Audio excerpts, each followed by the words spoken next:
Hello, and welcome to the House Party podcast with Ivory Innovations. I'm Jenna Louie, a director at Ivory Innovations. Our organization is dedicated to catalyzing innovative solutions in housing affordability. This podcast will tap incredible people from our innovations network. We will bring you the top entrepreneurs, researchers, and practitioners in the industry to shine a light on housing affordability solutions. Let's get the party started.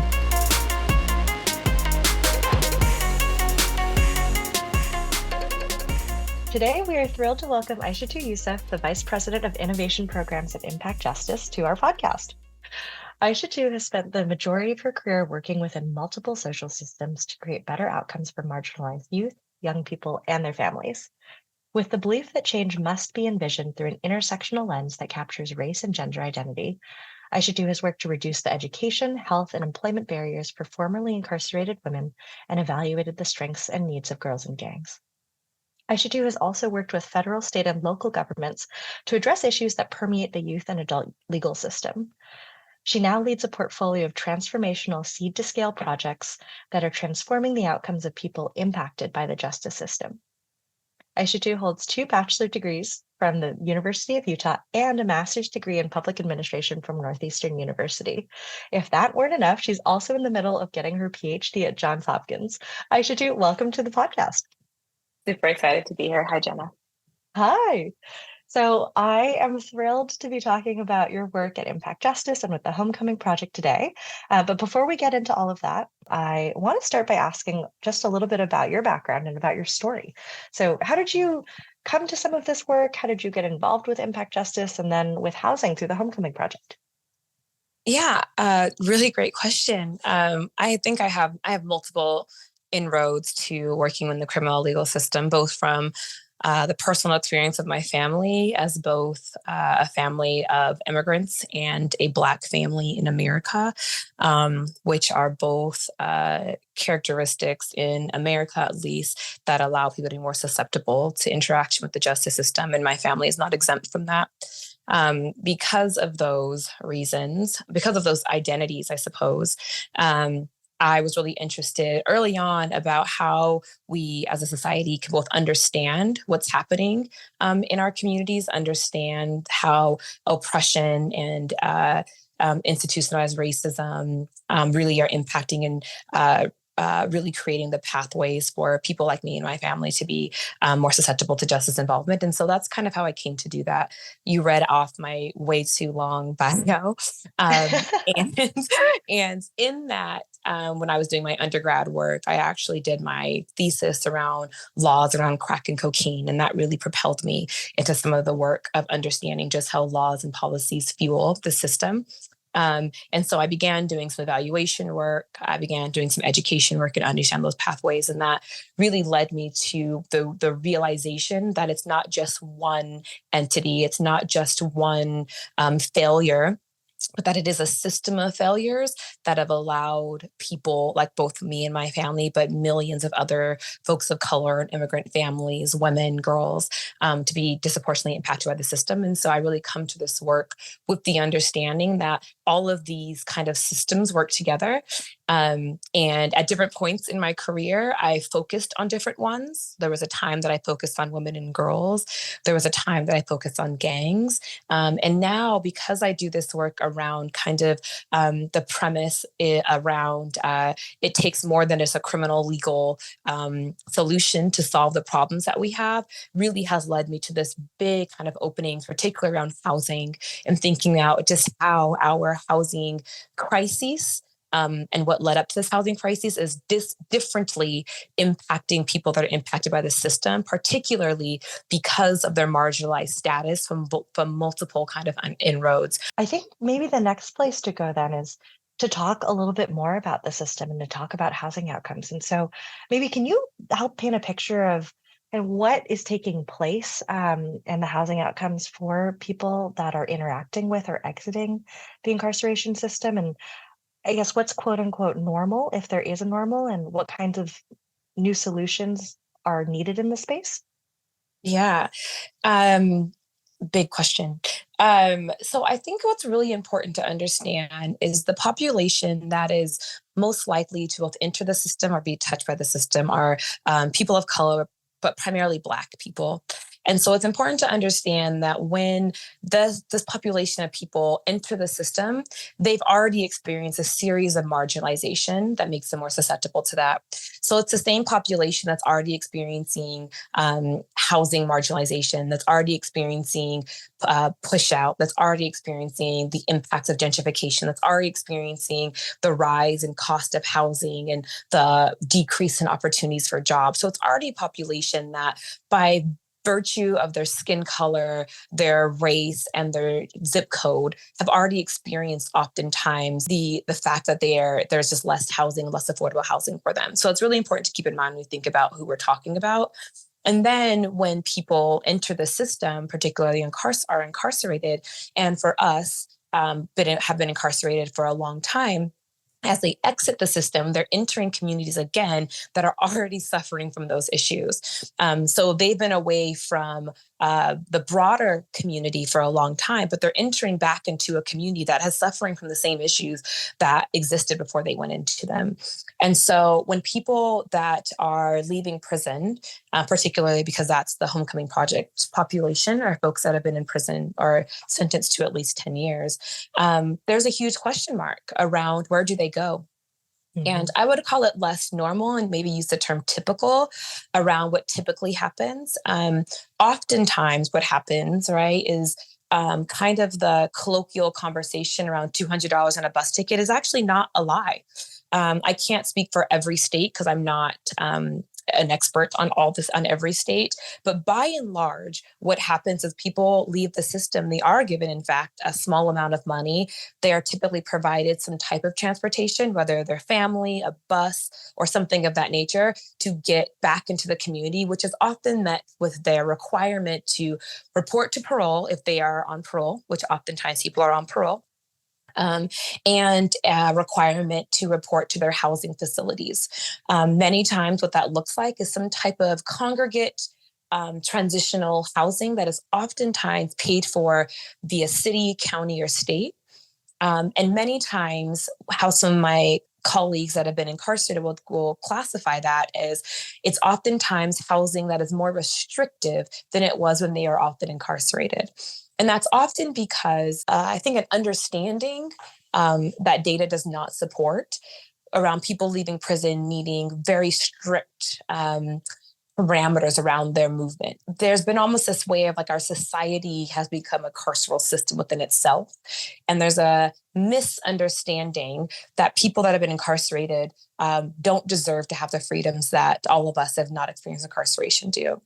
And so what often happens is that they are entering into these transitional housing facilities. They have requirements around drug and alcohol counseling, anger management counseling, P-test, and all of these things that I think carceral facilities have decided they need in order to enter back into the community.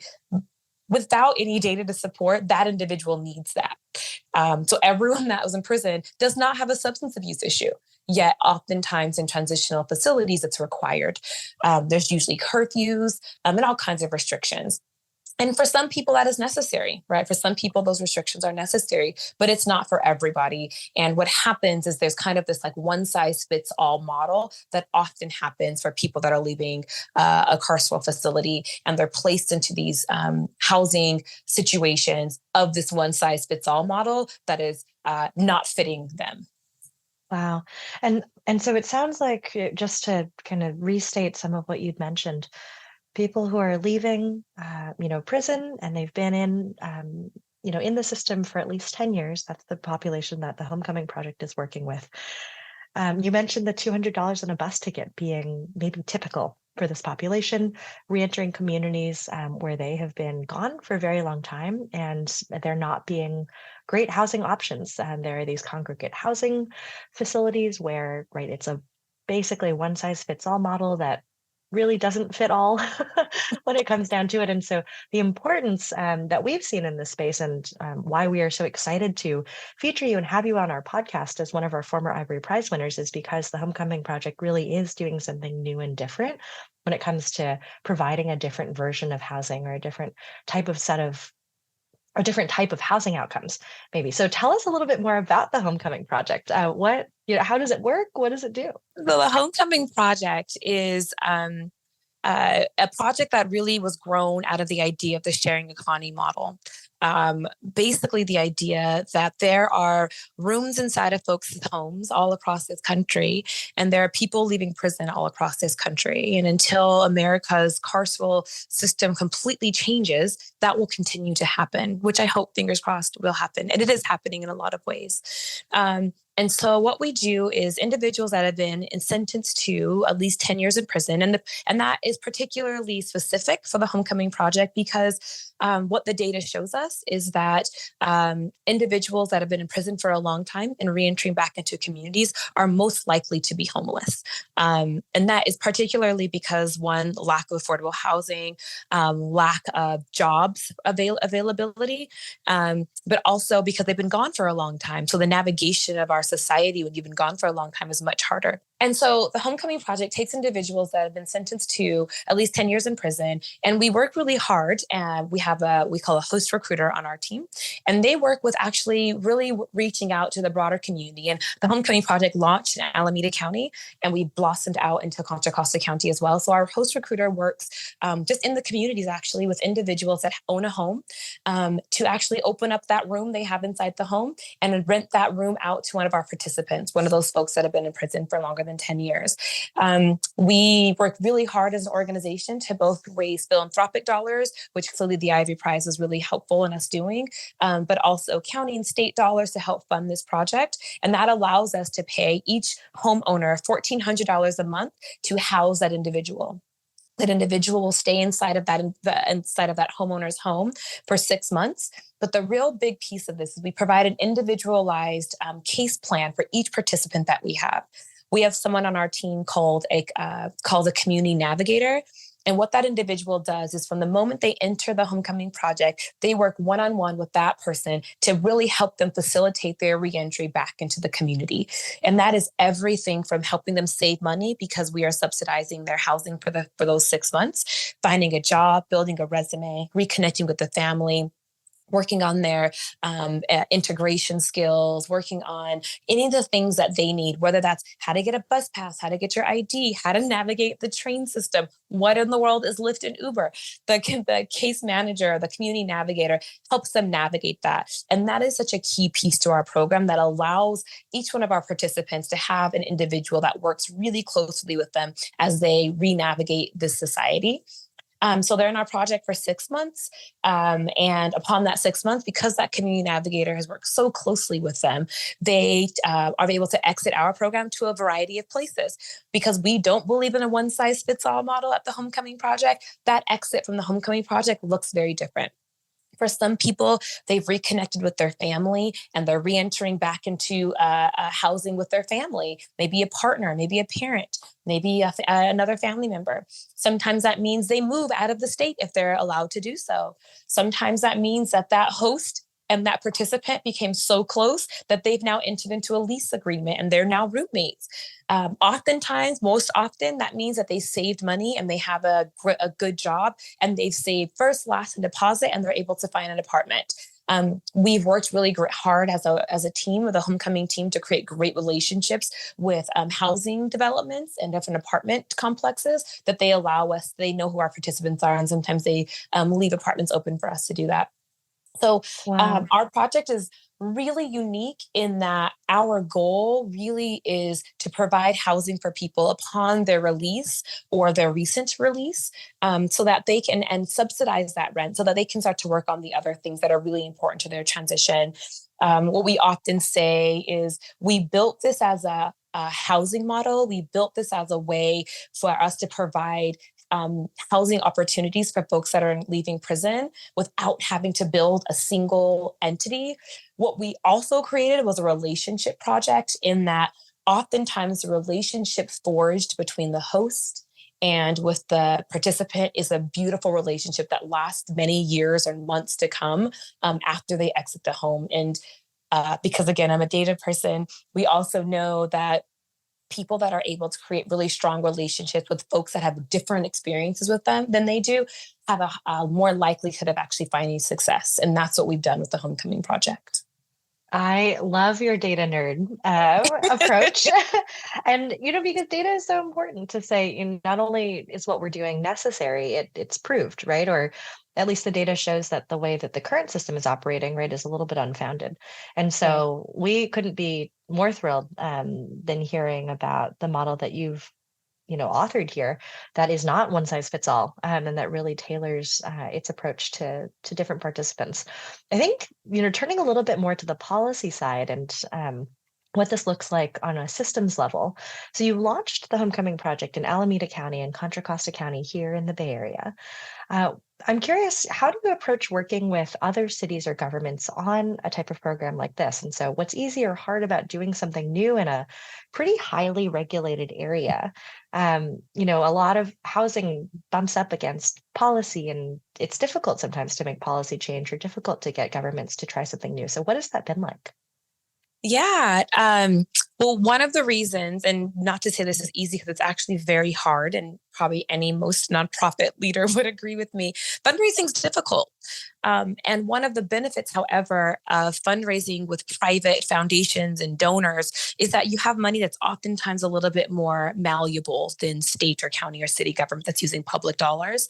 And so Mhm. that's how we approached it originally, partially because part of what philanthropy does is bet on new ideas, is bet on innovation. And so when we first launched the Homecoming Project, we first went to our philanthropic partners or other folks that led us to other philanthropic partners to help us say, we have a new idea.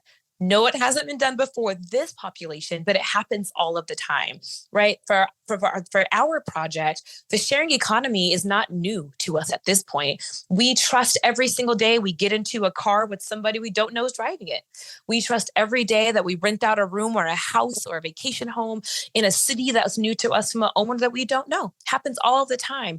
What we're asking is to take that same model and use it on a different population. And so we originally went the philanthropic route to gain dollars to actually be able to launch a project like this or to pilot a project like this. And it was because we were able to do that through a variety of philanthropic partners, we were able to gather enough data to support the pilot of this project and the success of this project that we can then go to the state or the county and say, hey, we know this works. Let me show you how. And we were able to do that really recently. Which might be jumping the gun a bit on this conversation. But because we launched in 2018, and since then we've housed over 100 individuals, primarily in Alameda County, but also in Contra Costa County. We have enough data to support the fact that we know this project works. We know this project is safe. We know that this project is economically viable. So you're able to engage with different counties and the state to say, hey, now it's your turn to help support a project that we know works. If we're going to use public dollars, put the public dollars to a project that we know has the outcomes that you're seeking. And so we've been able to do that recently with our launch into Los Angeles County. And we began that process by contacting LA County folks we have relationships with, both from the housing side, the homeless side, and also the homelessness side, excuse me, and also the reentry side to say, hey, we have a project, we have the data that supports it. Here's how you can be involved with launching this project that's new in your area. I will say that we haven't quite done a lot on the policy side of a lot of this work, which a lot of housing projects kind of butt up against. Part of our reason of taking the route of using rooms inside of homes is because we knew there would be kind of less red tape in doing that because we're dealing with homeowners that have rooms inside of their house and there's not anything new we're building or permits we need that's different. And that's kind of why we chose that route to do that. Housing is hard, and housing for populations, for example, people exiting prison or people who may be experiencing homelessness, right? It can be tough. And so I think what you're describing with the Homecoming Project and how you've designed things to really be able to collect that data, to be able to find, smart ways of working within an existing system, but working smartly within that existing system, I think are lessons that probably a lot of the entrepreneurs that we work with have already learned. And for people who are Yeah. listening, definitely lessons that are very well taken when it comes to housing change. One of the things I think is also important in how we did this is um, at first when we were fundraising around this, we would, have a conversation with folks that were doing housing and they would say, no, that's a homelessness issue. So we'd talk to them and they'd say, no, that's a reentry issue. We would talk to them. But I think what we learned was both frustrating at first, but what we've learned and really take with us as now a place of success is it's all of that issue. It's a housing, homelessness, reentry, carceral issue. So it's allowed us to kind of bring and bridge together a lot of these conversations, these silos through this one project that is touching so many different areas when we think about how we think about the continuum of the justice system or the continuum of social justice projects and processes in our societies. Yeah. And that lesson of, how many people and how many different kinds of groups and stakeholders you need at the table, I think is one that has really resonated and come up a lot in our episodes this season. I'm Mm. thinking of our episode with Tiffany from Outreach Grid, where they are working on a tech solution to help people who are serving and supporting people experiencing homelessness. And one of the lessons from her is really, this is a data issue and this is a coordination issue. And the more we can get different groups who may be siloed talking together about improving outcomes, the more effective we can be collectively. And I'm hearing that from you as Yeah, well. exactly. Yes, you are. Wow. And so, just a couple more questions before we run out of time. One of the things that I want to make sure to ask is that, there's a lot of news, and there can be a lot of news about quote unquote crime and safety. But a lot of people probably aren't thinking about some of the nuances of the population that we're discussing today and people who are leaving the incarceration system, where they're going to be housed, what happens. And I'm sure there are a lot of misunderstandings, although you have done a great job of highlighting, some of what is true today. So I'm curious, is there anything that you wish others knew more about your work with the Homecoming Project and with organizations, the ones that we've just mentioned that are helping people who are exiting prison? Yeah, yeah. I think both in the Homecoming Project, but also our California Justice Leaders Project and our Food in Prison Project and our Restorative Justice Project, what we're often kind of butting up against is narrative shift. And unfortunately, in the media, the news, they have a fixation on highlighting the quote and false ideas of the extreme dangers that we're all constantly in because of people that are leaving prison. And so part of what we're always doing is really around narrative shift and around the idea that one, individuals that have been incarcerated are our family members, are our siblings, are our friends, are our neighbors. And it's important that as we think about who these individuals are, is that they have faces and names and experiences and aren't just numbers. Um, and we really work a lot to do that. We do a lot of narrative at Impact Justice around who we're talking about and also the systemic issues that led to a lot of what's happening to them, both in our societies, but also in carceral facilities. And so, yeah, a lot of the work that we do around promoting our projects and fundraising on our project is really around who these people are and putting faces to names. Because the truth is, every single day in our lives, we are around people that have committed crimes and have not. And oftentimes we walk easily and seamlessly through grocery stores and airports and get in Ubers and Lyfts without a care and concern. And the minute we say to somebody, oh, this person was in prison, it kind of changes the conversation. And what we want to really get to is a place that we understand that someone's carceral stint or a crime that they committed, a mistake that they made, or even if it wasn't a mistake, a moment that they had isn't their entire life, is a moment in time. And as we start to build and really push on this conversation of restorative justice and this idea around how we have accountability in our society instead of punishment, we hope people can start to see humans as humans, mistakes as mistakes, and begin to more readily understand that we're talking about normal individuals in our society and really bring them back into our communities. Because the fact is that they're all around us. They live in our homes. They're our friends. And it's okay and we should get to a place that it's okay to talk about the multitude of our experiences without shame and without fear in that way. And so that's clearly what we're always doing in this project. And honestly, in our work, I work with formerly incarcerated people. They're my colleagues. They're my friends. Mhm. And we are housing people, formerly incarcerated people, in homes across California right now, in people's homes that have no affiliation with the justice system, but really just want to open up their home to somebody because they know they can do a public good. And so this project in and of itself is really a commentary. And when we see people as people, what we can accomplish together around that. Wow, that is so powerfully said. Aishatu, the last question we want to ask today is about the rest of the year. So, is there anything that we can look forward to when it comes to impact justice and the Homecoming Project, or more broadly, kind of what you're seeing in the housing industry as we think about the many issues we face and also the many solutions that we have? So just a couple of weeks ago, we actually officially launched the Homecoming Project expansion to Los Angeles County. And so we are actively working to build out what we know is a great model that we've done in Alameda County and Contra Costa. And we're replicating that with tweaks because Los Angeles County is different. But we're actively replicating that project in LA County. So if you're in Los Angeles, you will hear and see of us, seek us out. So that's one big thing. We're also actively putting our finishing touches on some of our technical assistance model. What we hope to grow as a project is I get calls and my colleagues get calls all the time asking about how homecoming can come to cities, states, and municipalities all across the nation, actually also internationally. Not ready for that one yet. But what we are actively building out right now is how do we actually adhere to those needs across the country rather.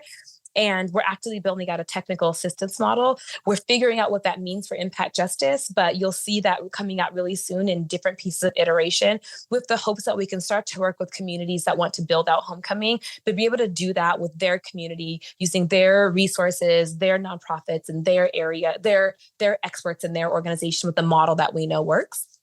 So that's two big things that are going to be happening with the Homecoming Project.